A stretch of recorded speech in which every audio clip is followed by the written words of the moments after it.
Rasululloh sallallohu alayhi va sallamning bir kunlari. Abdulaziz Usmon.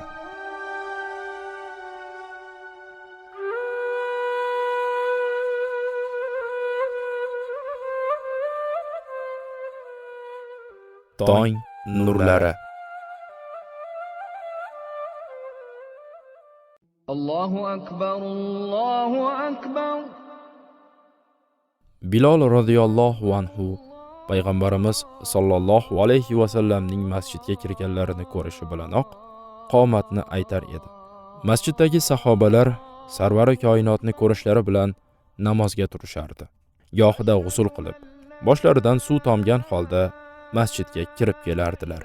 Gohida esa g'usl qilish yodlaridan ko'tarilgan bo'lsa, jilmay turinglar deb chiqib ketib, g'usl qilib qaytgan hollari ham bo'lgan. O'shanda boshlaridan suv tomchilari tomib turardi. Nabiy sallallohu alayhi va sallam bunday ishlarni yashirmas va basharda sodir bo'lishi mumkin narsalardan aslo hijolat chekmasdilar.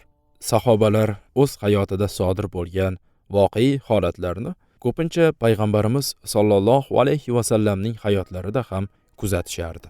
Namoz o'qish uchun qoyim bo'lganlarida sahobalarga saflaringizni tekislanglar, chunki safni tekislash namozning to'kisligidandir der edilar. So'ng takbiri tahrimani aytib namozga kirar va sano duosini miqdoricha jim bo'lib, so'ng Fotiha surasining qiroatini boshlardilar. Har bir oyatni bo'lib, harflarni dona-dona qilib o'qir edilar. Qiroatni imkon qadar uzun qilardilar. Odatda 60 va 100 oyat oralig'i miqdorida qiroat qilardilar. Juma kuni bomdod namozida sajda va inson suralarini o'qir edilar. Gohida bomdod namozida qunut o'qir va unda musulmonlarning boshiga tushgan musibatlarni aritishni so'rab duo qilardilar. Namozni o'qib bo'lib salom bergach, 3 marta istig'for aytib, quyidagi duoni aytar edilar. Allohumma antas salam va minkas salam, tabarakta ya zal jalali wal ikram. Duoning ma'nosi: Allohim, sen salomsan, salom sendan, ey ulug'lik va karam sohibi, sen barcha nuqsonlardan pok zotsan.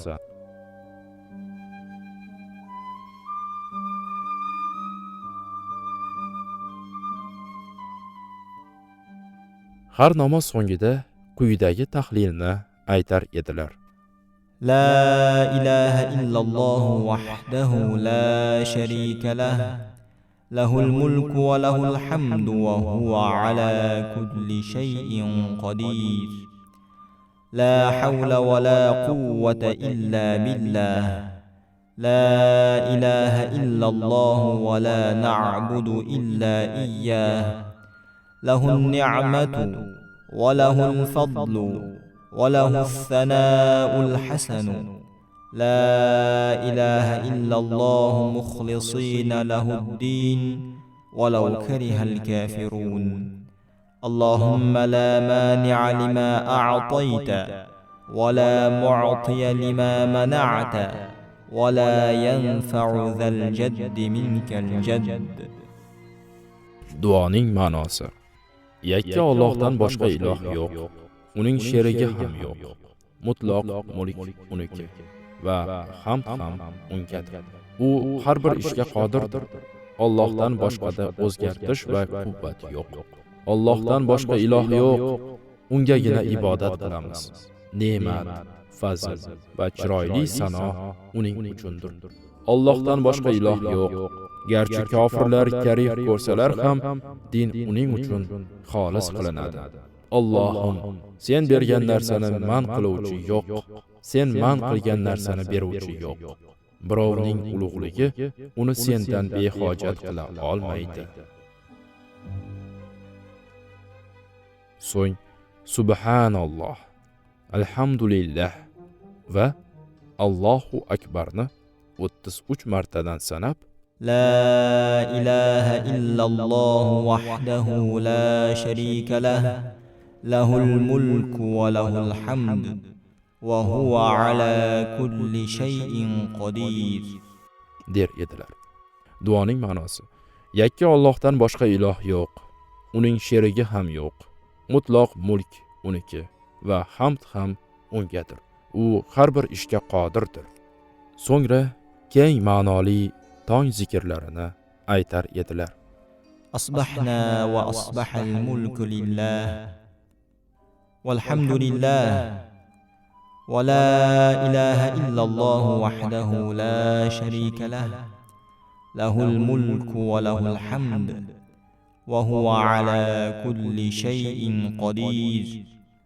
رب أسألك خير ما في هذا اليوم وخير ما بعده وأعوذ بك من شر ما هذا اليوم وشر ما بعده. رب أعوذ بك من الكسل وسوء الكبر. رب أعوذ بك من عذاب في النار وعذاب في القبر. Ma'nosi: biz ham, mulk ham olamlar parvardigori Allohniki bo'lgan holda tong ottirdik. Tong ottirdik. Allohga hamd bo'lsin. Alloh yakka-yu yagonadir. Uning sherigi yo'q. Mulk unikidir. Unga hamd bo'lsin. U hamma narsaga qodirdir.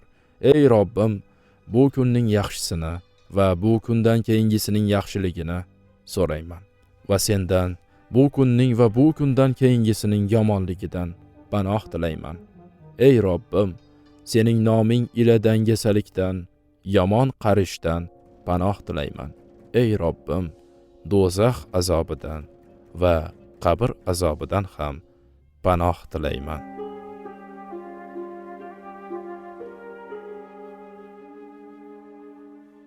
Kech kirgach esa yuqoridagi duoni qilar. Faqat asbahna va asbahal mulku ning o'rniga amsayna va amsal mulku der edilar. Ma'nosi: biz ham, mulk ham olamlar parvardigori Allohniki bo'lgan holda kech kirdi. Yana quyidagi zikrni ham aytardilar. Allohim, dunyo va oxiratda ofiyat, tinchlik so'rayman. Allohim, men sendan af qilishingni, dinim, dunyoyim, ahlim va molim borasida ofiyat, tinchlik berishingni so'rayman. Allohim, kamchiligimni berkit, xavflarimni omonlikka aylantir. Ey Allohim, meni oldimdan, orqamdan, o'ng tomonimdan, chap tomonimdan va ustimdan muhofaza qilgin. Ostimdan xiyonat qilinishimdan sening azamating ila panoh tilayman.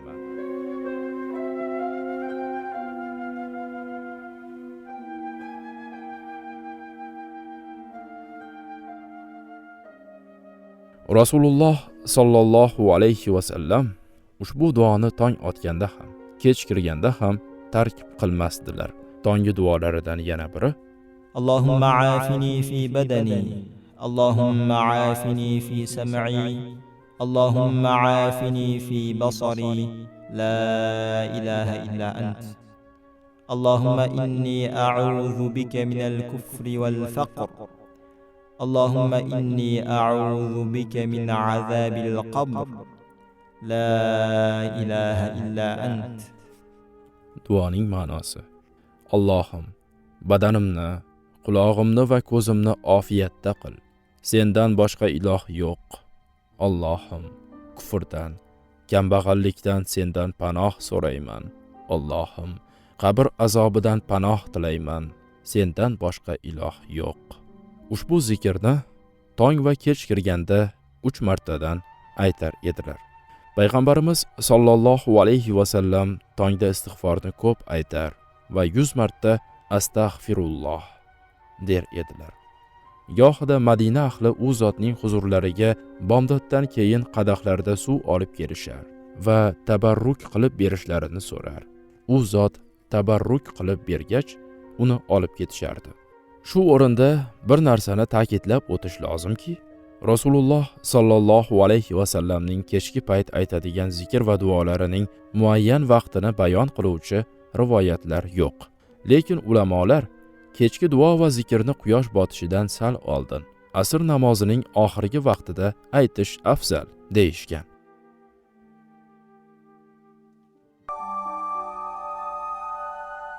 Rasululloh sallallohu alayhi va sallamning bir kunlari.